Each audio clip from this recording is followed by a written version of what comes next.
ওই ছেলেটাকে? আরে ওই ছেলেটাকে আরে মনে পড়েছে, ও তোমার আমার বোনের ছেলে। আসলে কি বলতো, আজকে আমাদের বাসায় আসছিল, কিন্তু বাবা আমাদেরকে বলবো যে গেট লাগিয়ে দিয়েছে, তাই ও ভয় পেয়ে পালাইছে।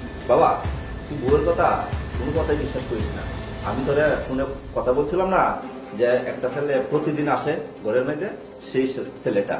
আর এটার জন্যই আমি তালাক লাগাই রাখছি। ও আচ্ছা, তার মানে তুমি যে আমাকে প্রায় ফোন দিয়ে বলতে যে আমার অবর্তমানে এখানে অন্য আরেকটা ছেলে আসে ওর সাথে সময় কাটানোর জন্য, তার মানে এটাই সেই ছেলে? হ্যাঁ হ্যাঁ, এটাই সেই।